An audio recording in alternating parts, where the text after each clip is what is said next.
This is Larnell Lewis, and you're listening to the Koolbreeeze Experience.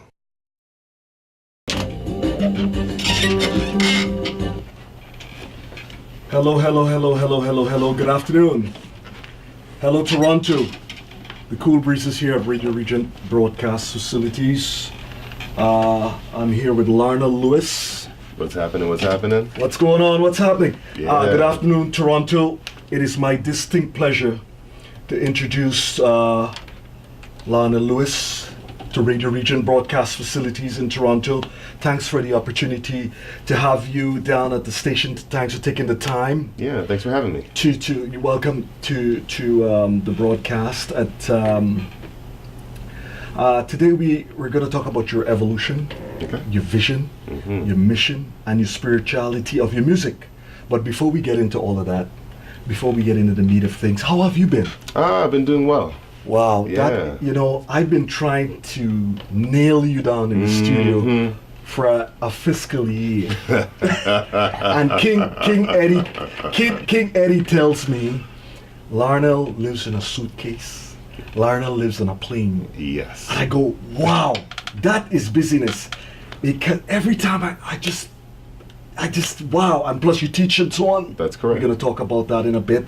And my good buddy there, Bruce Carrot says, Larnell is busier than a dog with 24 beep, beep, beep. I got to blotch that out. You figure the rest out. Uncle Bruce, behave, man. Yes. Behave. So what's a normal day for you outside of music, Larnell? Outside of music, Yeah. it involves photography, Wow. and it also involves the business side of things. Okay. So arranging events, Okay. and getting cooking together and handling chores around the house and Right on. Well, multifaceted. yeah, a little chess, a little basketball. Yeah, And you got to mix it up. Absolutely. You've got to mix it up. Tell the fans from a historical perspective, how did you get started? Okay, for me, I started playing drums at the age of 2, Okay. but music actually goes back a lot further than that for me. All right. Music has been in my family since my great-grandfather, who came out of Santo Domingo in the Dominican Republic. Okay. Yeah, so he was a guitar player. All right. Then we move up to my grandfather, who played guitar, upright bass, and Right. violin. Okay. And then on that side of the family, all of his sons, including my dad, they're mostly musicians. Okay. And just music just came all the way through there. My mom is a vocalist as well. Is that right? Yeah, they're Wow. from my grandfather up to my parents. Okay. They were all from St. Kitts. Okay. Yes. Wow. The Caribbean. So Nice.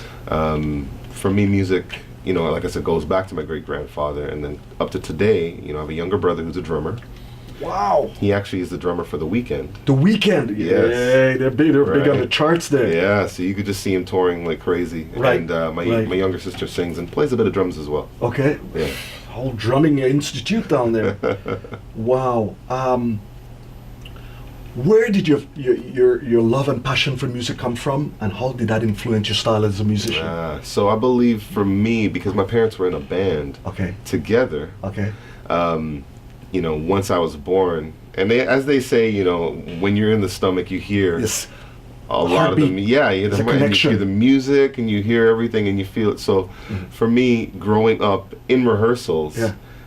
just it being a very normal thing to see instruments around, I Right. think it was just second nature to jump into it. Yeah. You know? Naturally. And so that kind of got things going, and Right. my parents did everything they could to support Okay.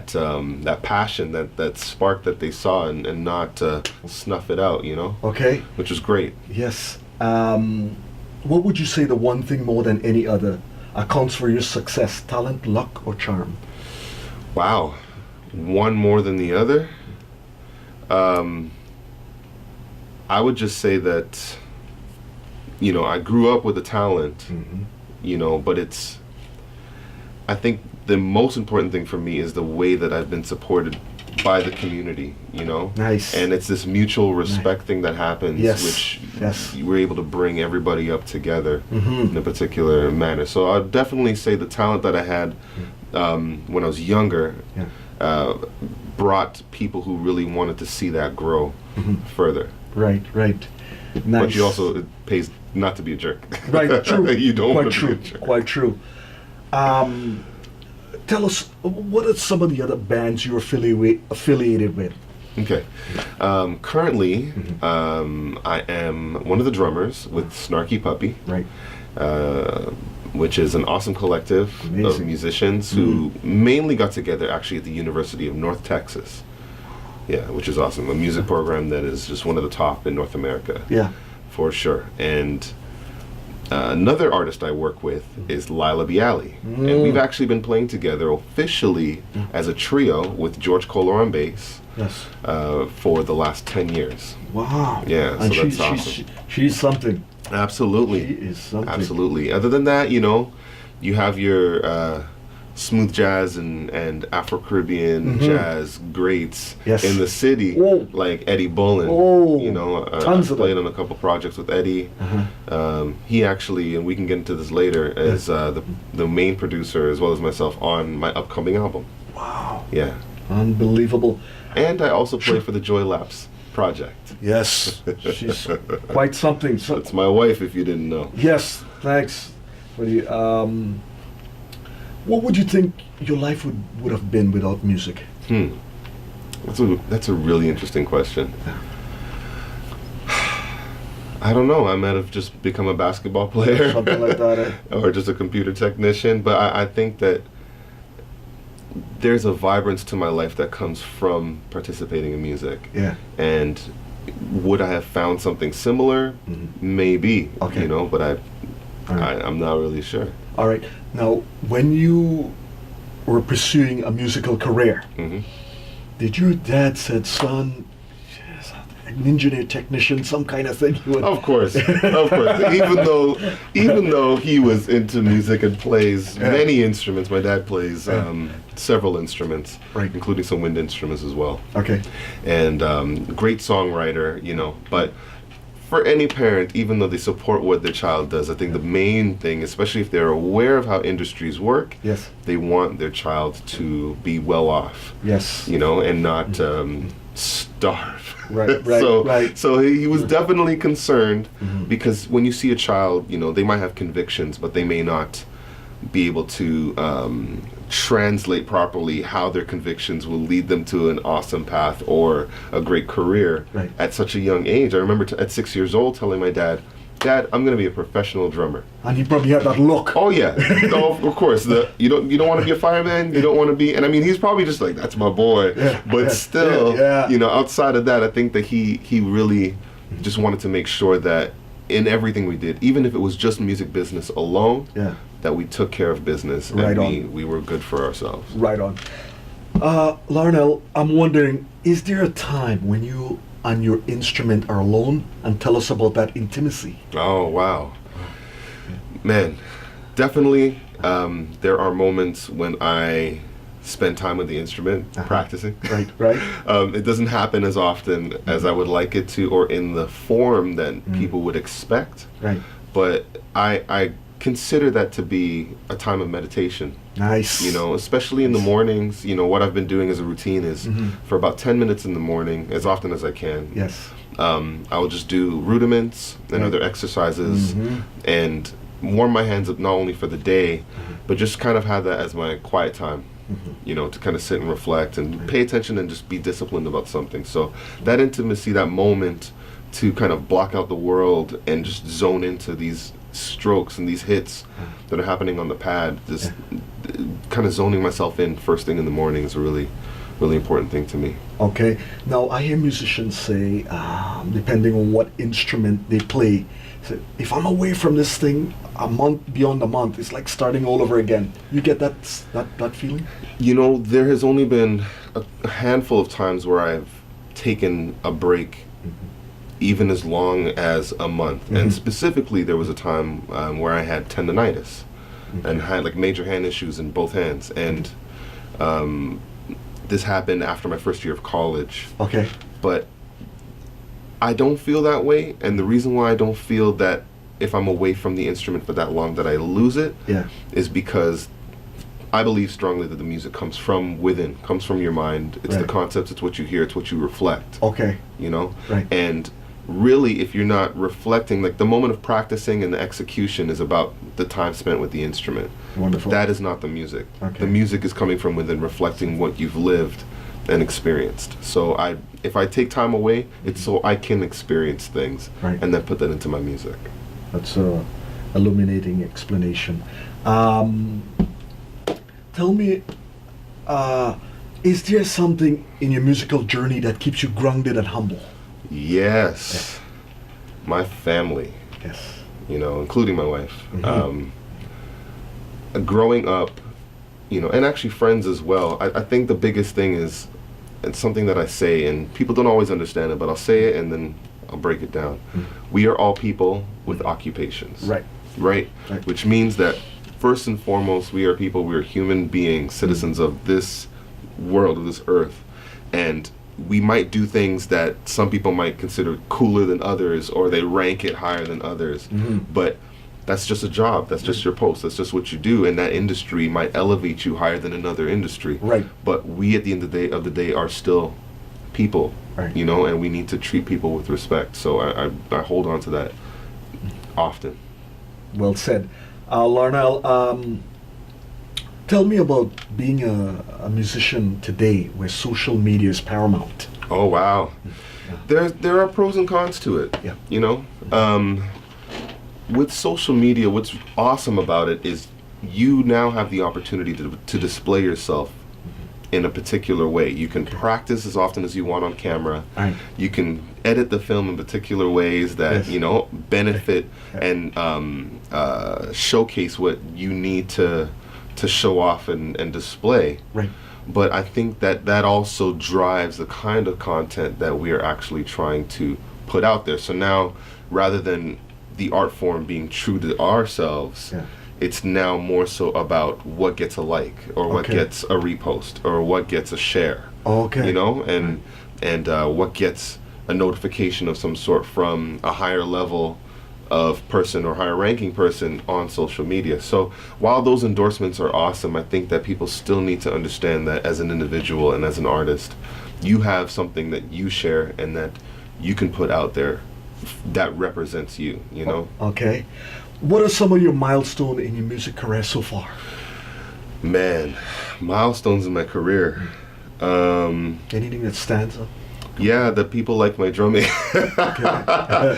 And what I would say is, one of the coolest experiences for me would be winning a Grammy recently with Snarky Puppy. Wow. This Nice. year for the album Culture Vulture, Okay. which was awesome, to have that experience, to have that head nod from the industry, and from those on the committee is a beautiful thing. So that's definitely one. And also, my gosh, the Junos for me was a really big deal. I mean, Right. some people would say, well, Junos versus Grammys, like, how does that work? But being Canadian, Exactly. that's our style. and I understand how these things work, and some people, whether they do or don't believe in it, again, it's another head nod from another industry and community, and something that represents Canada. And for me, I hold that in high regard as much as I do the Grammys, for sure. Right.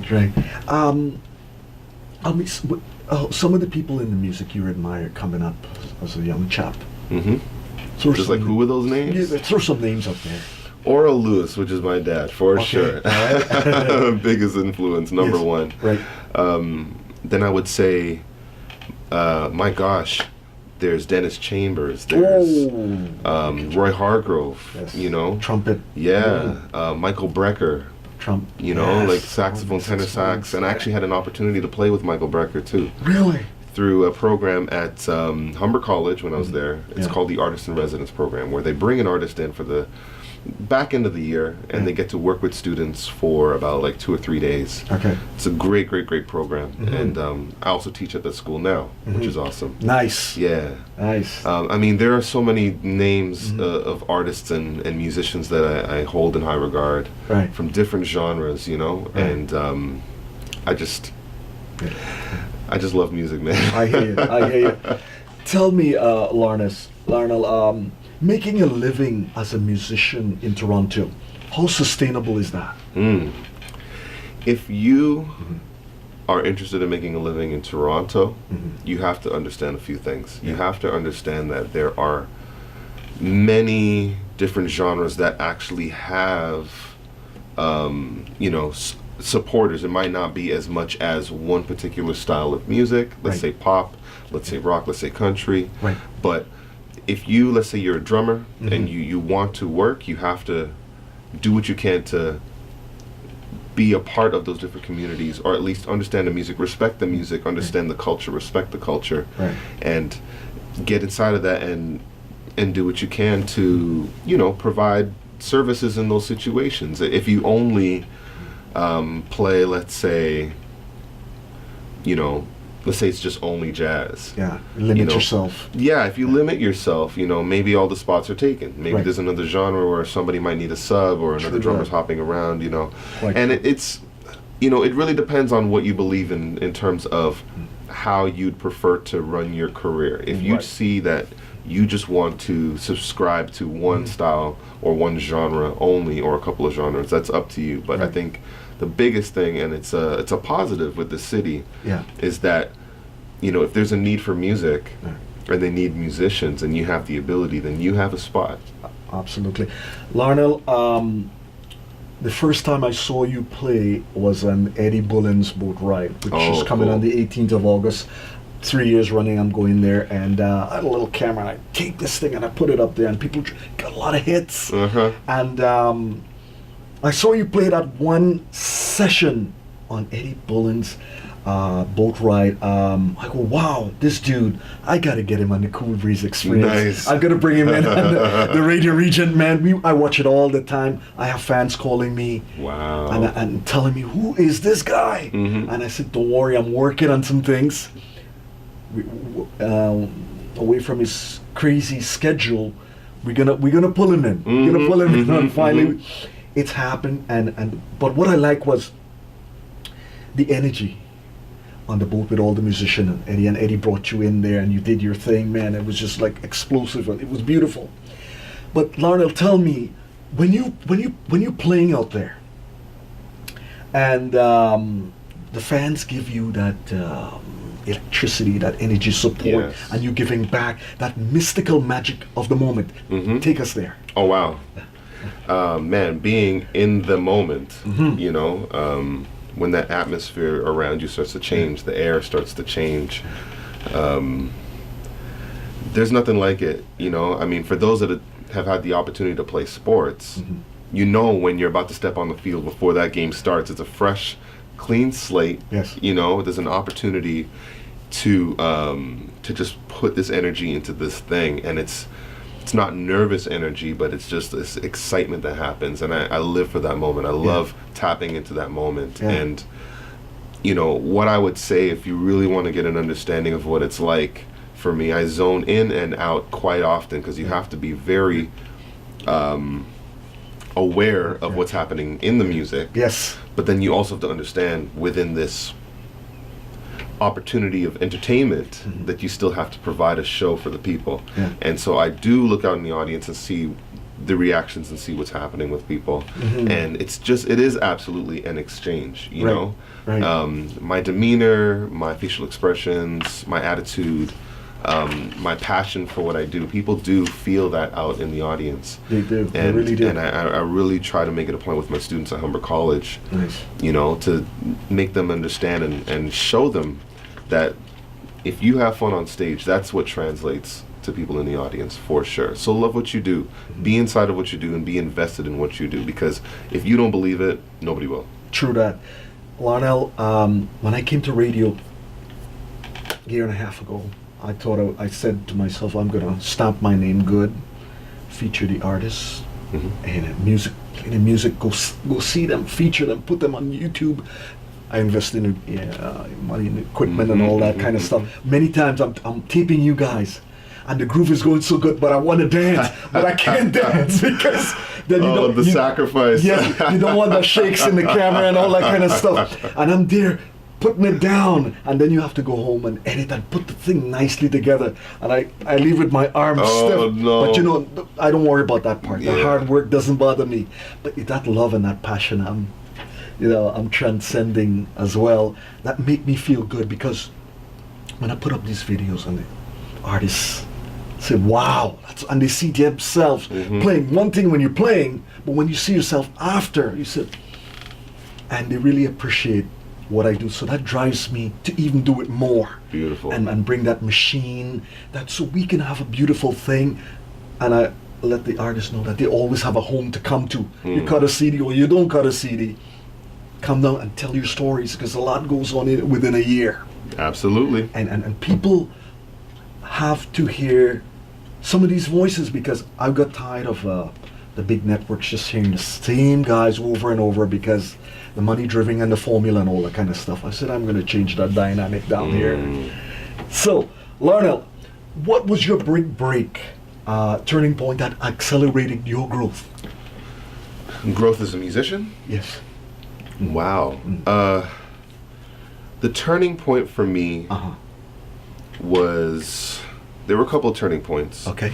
When I was about maybe ages 9 to about 11, Yeah. I made a very conscious decision to change my focus when I play music. Okay. And that, some people call it higher power, I call him God, and that I am serving and, giving this talent and just performing because something happens when I play. Right. Even like in a less faith-based or religion-based perspective, that people go to an event to have a release from their workday, to experience art and to take them into another dimension. And so to be very aware of that, and how that moment works for people who are there, that I'm there to serve and provide an opportunity for people to escape. Right. So that was about like I said, at age 9 to 11 roughly, which also included practicing in very specific ways and cleaning up my technique. Yes.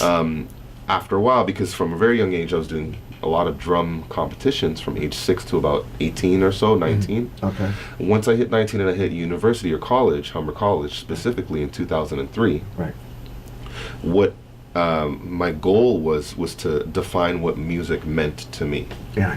Right?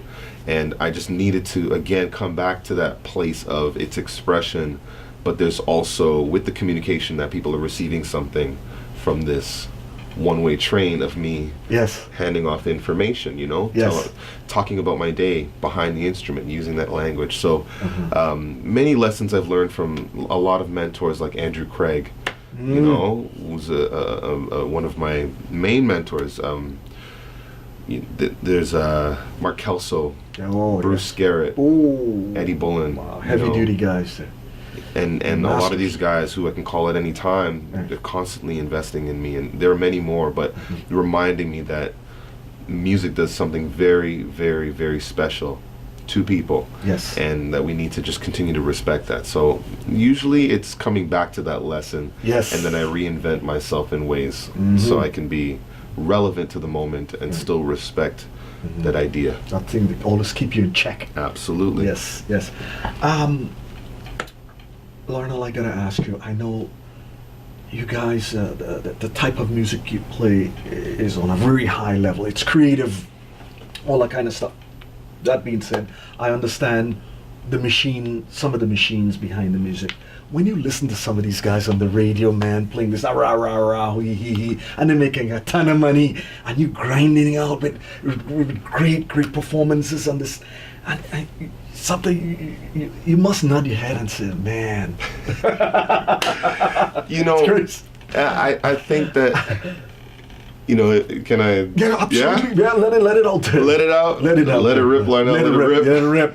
I don't know who's listening out there, but I will say this much: that I always make sure that I pay attention to myself, especially because there are a lot about specific industries that I either don't understand for face value, or if I see it at face value and can kind of understand what's going on, there's a deeper story in the backgrounds as to why things happen the way they do. True. And for me, because I don't have control over things like that, but I do have control over what I put out and generate from me within. Right.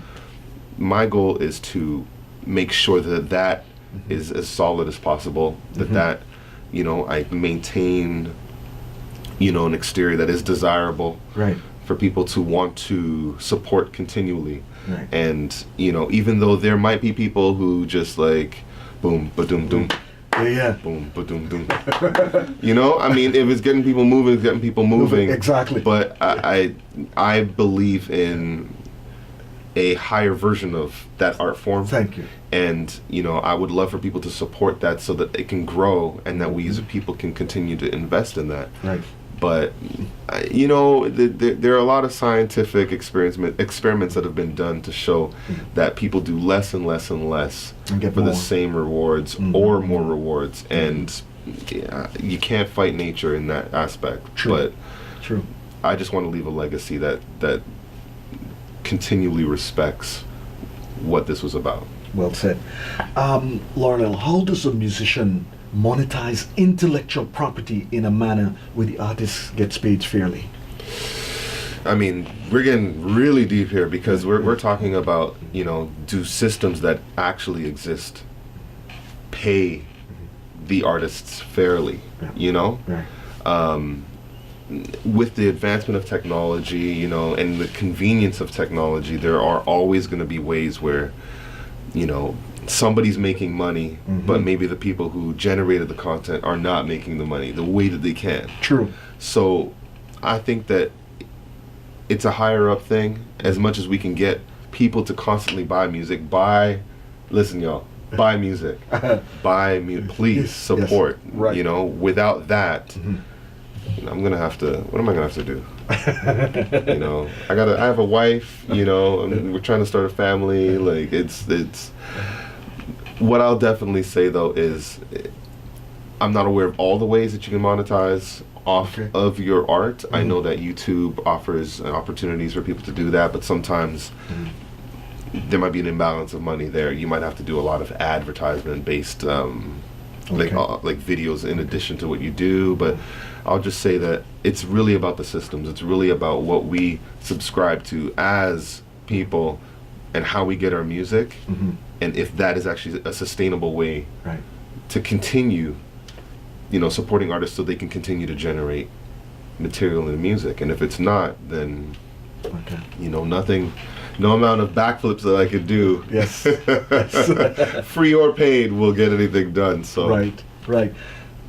Larnell, did you ever envision the short time you've been in the music scene, a relatively young cat, you would have such an impact on the Canadian music scene? You know what? I have always been passionate again about doing things at a high level with good quality. That's something my parents really instilled in me from a young age. Right. A lot of things that are happening for me, which I am so thankful for, I expected to happen a lot later in life. So, Nice. Even just the support that I'm getting within Canada is really encouraging. It's a beautiful thing, and it's, I just want to keep pushing and keep pressing and not only represent Canadians, but also represent people from the Caribbean as well. Right. And really represent myself. But if you relate to me in any particular way, know that you can just focus, put your head down and get some work done. Absolutely. Larnell, for those who just tuning in, Larnell Lewis joins me on the Koolbreeeze Experience show. What up? On the Radioregent broadcast facilities in downtown Toronto. The Koolbreeeze is here every Saturday from 11 to 3 p.m. to energize the atmosphere, the stratosphere, everywhere. Yeah, it's funky music here, man. You guys need to check into the Koolbreeeze Experience. Yes. This thing is killing. Man, what were we listening to earlier? Yes. Was it some Tom Brown with Funky Mama? Yeah. Oh my gosh. Yes. And then Dick Hyman's version of Give It Up and Turn It Loose. Give It Up and the Turn It Moog. Loose. Yeah. The Moog. Man, Yes. that was fun. Some tracks, some joy laps there. That was really heavy. But I've got to ask you, speaking about video, somebody told me that the Snarky Puppy video, I think, morphed into this thing. But and that brings to their popularity. The video universe, you're out there in the cultural landscape in a bigger bigger way, better than ever. Do you feel you're riding the wave of notoriety or popularity like never before? I mean, with the advancement of technology, you know, and the way that people can put information out there in like large volumes. You know, if you're looking at the printing press, if you're looking at like the phonograph, if you're looking at like cassette tapes, if you're looking at, you know, TV and music videos, if you look at the artists at particular times and how they were able to maximize their visibility based on the kind of ways that we were able to share and spread the word, you know, it's something that you see in history. We've come a long way. A long way. But definitely, you know, it's this wave that is happening, you know, especially for the band, especially for myself. Yes. The way things that have been, you know, things have been jumping off in the last few years even, for me as an artist is been awesome. And I would definitely say that the timing, I guess, would have been right. It is right for everything that has been happening because the internet and YouTube, you know, I've done a few lessons for an online drum lesson community called Drumeo, Drum Education Online. Okay, nice. And they're based out in BC, in Abbotsford, BC. Okay. Jared Falk and the crew. And, you know, even doing a drum lesson there, for me, it hit probably 1.2 million views. What? Yeah. How long did it take to get that, if you don't mind? It probably took about a year and a half or so. That is incredible. Years. No, that is incredible. Yeah, it really, you know, it was climbing and it jumped. So the way people consume information now, especially on phones, specifically in tablets, you know, and computers, you know. So it is the current way things are going, and it is a wave for sure. I'm old school. The Koolbreeze. Yeah. When I came to the Radioregent, social media, I was dumb as an ox.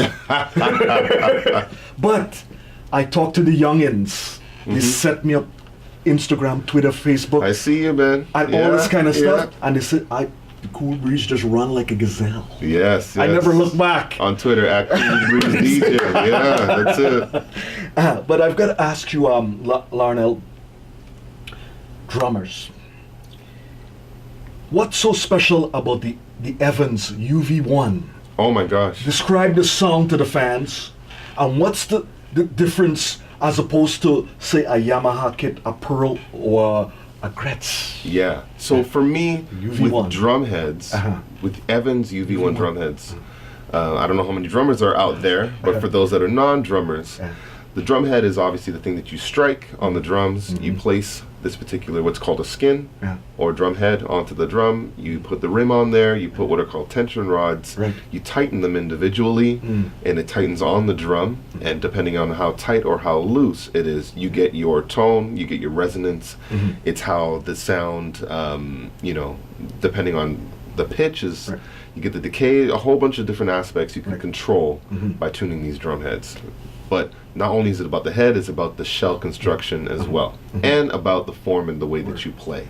The UV1 heads, to me, have been the best. They get me everything that I need. Wow. They are durable, you know, which is awesome.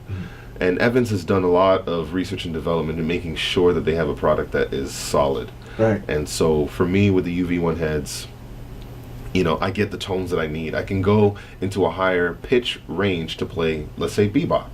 You know, I can use it on a particular drum, let's say a snare drum, and I can get a lot of aggressive rock, high. funk, reggae. You know, they're so versatile. Smooth. And as a musician who plays in a city like Toronto, and you're asking about, you know, being able to have a sustainable career. If you're looking for equipment, you need equipment that can give you that range, you know, that can allow you to play country gigs, that allow you to play pop gigs, reggae, you know, play for Panorama. Last night, I was playing at Pan Alive with Pan Fantasy. We won this year again, which was awesome. Congratulations. Thank you very much. Good. Nice. And, you know, big ups to Wendy and Edwin, you know, and also Al. You know, Al Foster, the arranger, beautiful job on that, man. But you know, again, like you need equipment that can actually take you, because you don't want to have like 25 drum kits, and every time you need to change style, you got to go, guys, 1 second, I'm going back home. I'm gonna get this other drum kit. It's frustrating. It's very frustrating, and it kills your vibe. Absolutely, you need to be able to capture that inspiration in the moment, right away. And so the UV1 heads, they're durable. When they're in the lower range, they give me that sweet, beautiful, what people can consider warm, which is like that low mid, you know, tone, which is great and rich, is what you want for toms. Yes. But when you're on the snare drum, you can get something really, really high pitch aggressive. Whether you're playing reggae, whether you're playing, you know, funk, something with a backbeat that needs to be aggressive. So, I love those heads. So would you say it is probably the most versatile drum on the market? Definitely one of the most versatile drum heads on the market. Heads, okay. And then for drum sets, I represent Yamaha, like without a doubt. Okay. Like I love that family overall because I call them a family. I call all the companies families because it's about relationships with people, you know. Right. And for me, with the Yamaha drums, you know, their quality is just through the roof. If you look at drummers, they have what's called a backline list. Okay, so when they go to another country, people in that other country say, "Hey, what kind of equipment do you want? List your top 3 kits. If we don't have number 1, we'll have number 2. If not, then we'll have number 3. Usually on drummers' lists, if Yamaha's not number 1, then it's number 2 or it's number 3. You'll get because it. people understand that if they get a Yamaha kit, they know what tone they're getting. They know how versatile it is. They know that the hardware is going to last and survive abuse. Right. You know, and I've played in a ton of places around the world. Yamaha kits in various levels in their condition, you know, and it's a very strong brand across the board. Absolutely. Drummers, I've been always fascinated with the bass and drum. And who's some of your favorite drummers out there? Whew. Man, past and present. Past and present, you know. Wow. I'll give you guys some of my younger local heroes, guys that are actually younger than me.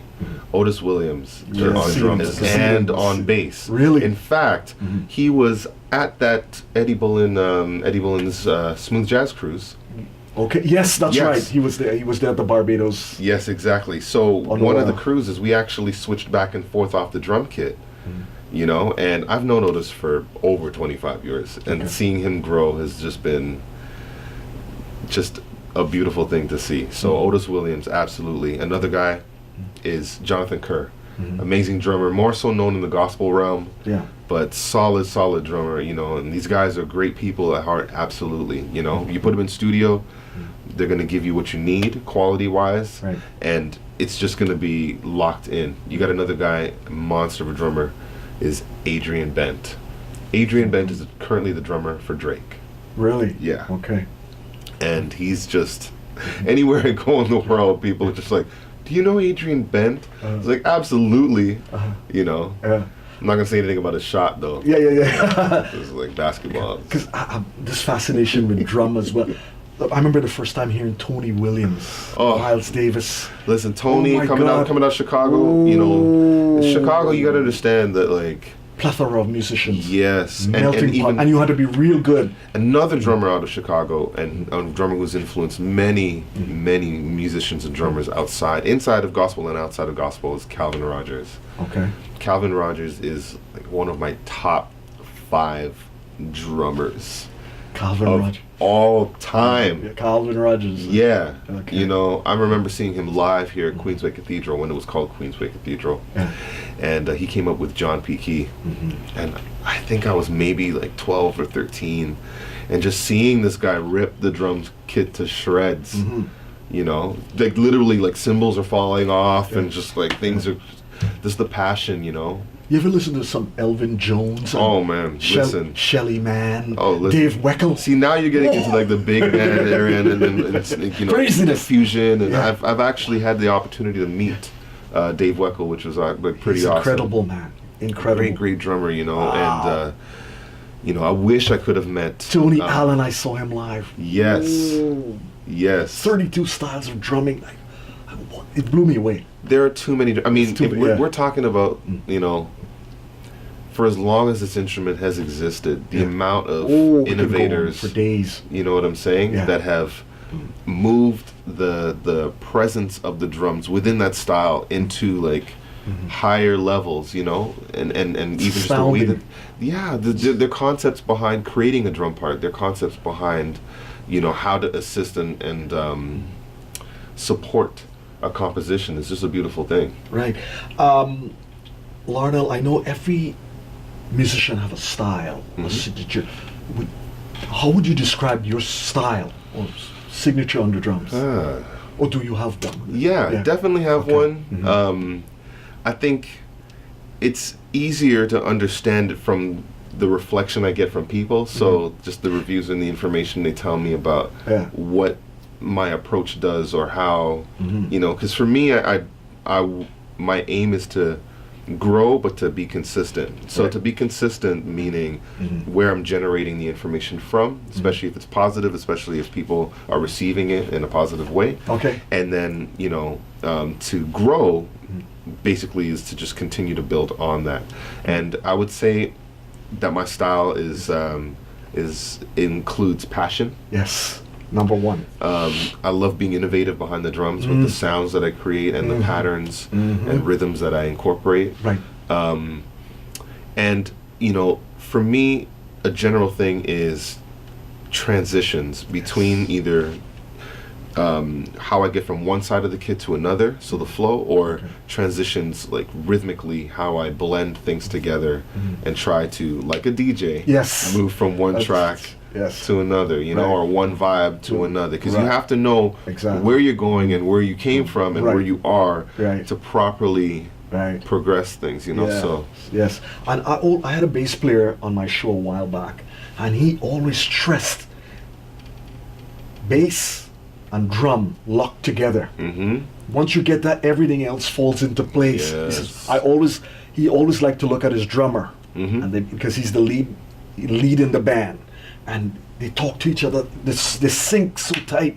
Absolutely. So that was great. And I gotta give out a shout out. I mean, there's so many bass players. Get it out there. Get it out there. I don't want guys, you know, cut me up on gigs because they call me names. But you know what I will say? I will say in this city, there are so many amazing bass players. Rich Brown. Man, and they're just not.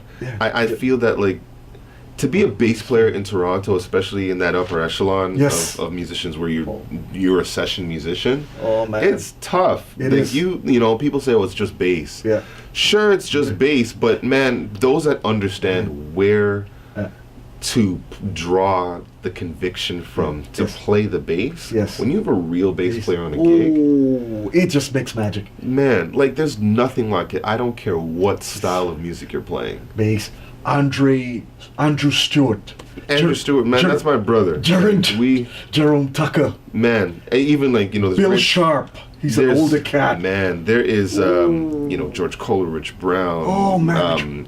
Mark Rogers is unbelievable because, as, you know, a bassist that plays upright and electric and synth, and you know, his ability to produce parts in the moment or understand how to create four different styles, like it's Orrin Isaacs. Another one. There was a dude that played with David Bendis' band. I can't remember his name, but he was deadly. There are so many, and there are a lot of up and coming bass players too, you know. And I would just say to you, young musicians out there, please just look behind you. You know, because you might be out there and you're creating, which is great, and you're inspired to create because of the music that's happening. Know who's in your city. Connect with the people that are in your city. You know, make a friend, get a mentor, and build on this scene here. You know, the more we understand who's come before us, is the more we'll understand where we are, and you'll be able to really pull things into, you know, just to a higher level, especially in the city, in this province, in this country. For sure. Well said. Orrin, I understand. Excuse me, Larnell. We're all over the place with musicians. I understand you're a March 22nd. That's correct. I'm a March baby myself. March 25th. March. We had a few Aries people. There's DVD on the Air Candy Show.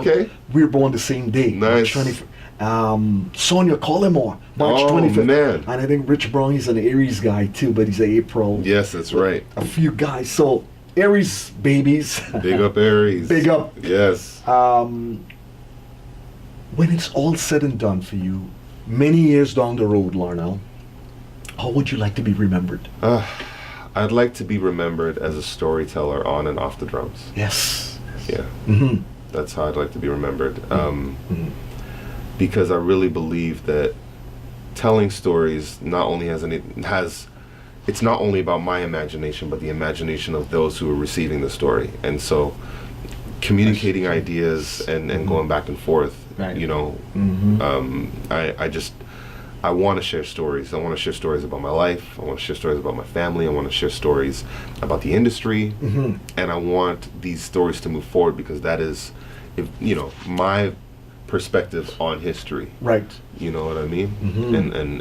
And there is, you know, there are facts that are happening, but then there's a creative side of telling a story Right. and using those facts and just pushing things forward. So Great. definitely as a storyteller. Great. Larnell, is there anything you want to get out there that we left out? Let's get it out Absolutely. You know, there. Okay, let's get it out there, man. Yeah. You guys, my band, the Larnell Lewis Band, and my wife's band, the Joy Lapse Project, we are playing at the TD Newmarket Jazz Festival on August the 17th. All right. And we will be at the Old Town Hall Okay. in Newmarket. So please, if you just check out our website, my website is larnelllewismusic.com. All right. And you can also go to joylapse.com. And you can get information there as well. You can check and look out for Newmarket Jazz Festival. Okay. And just get your tickets there. We'd love to see you. Lots of new music. Music from my upcoming album is going to be there. The band is on fire. We got Jeremy Ledbetter on keys, Andrew Stewart on bass. We have Elmer Ferrer on guitar. I've seen him. Chendi Leon, you know, on percussion, who plays with Jesse Cook, and he also plays in Cane Fire as well, and a lot of other artists. We also have, you know, Wonder Boy, Rob Christian on sax and flute. Yes. You know, and my man William Sperandi on trumpet, and of course my beautiful wife on steel pan, Joy Lapse, Right. and myself on drums. And we're there in support of the Newmarket Jazz Festival, and we just love to see you guys there. Put my best foot forward. I'm on vacation too. Larnell, where can your music be purchased? Well, when my album comes up, my album actually will be coming out in the fall, Okay. and it is called In the Moment. All right. All right, and you'll be able to get it on iTunes. Okay. You'll be able to find me at my shows and Right. get physical copies. Okay. For sure. All right. And other than that, you'll find out all the other information on my website, larnelllewismusic.com. Okay. And where can people find you on social media? Social media, I'm on Instagram a little too much. Okay. And you can find me at Larnell Lewis Music. Okay. You can also find me on Twitter at Larnell_Lewis. And you can find me on Facebook Okay. at Larnell Lewis Music. 3 L's in the middle, and you got it right. Right. And Larnell, I got to tell you, it's been an amazing. Oh, any shout outs before you? Oh man, I mean, there are too many people to shout out, so I'll say shout out to everybody. Yes. How Yes. many bodies? Everybody. That's right, Corey Henry. I can use that phrase too, bro. Yeah, no, there. You know, I mean, I would say my family. You know, for sure. Mentors out there, Humber College peeps, all the students, all the faculty. You guys are amazing. If you guys want to see me, and you're interested in you know, going to a college or post-secondary institution, I'm at Humber College. This will be my 9th year of teaching there. Wow. You know, and I intend to stay put. That's good. And you could definitely find me there for sure. Good. Larnell, thank you for taking the time out of your busy schedule No problem. to come down to Radio Regent and tell the story and the passion of your music. Thank you. Thank you for stopping by Radio Regent on .com on the Koolbreeze Experience Show. Thanks for bringing your love to our city, which manifests in our greatness. A pleasure having you here, man. Thank you so much for having me. You're And I'll be welcome. back with my album for sure. Don't worry, we were here, man. Yes. Wicked. Yes. Peace, y'all. Thanks.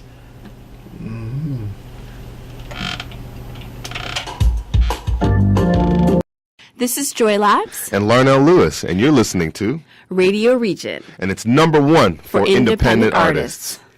This is Larnell Lewis, and you're listening to Radio Regent.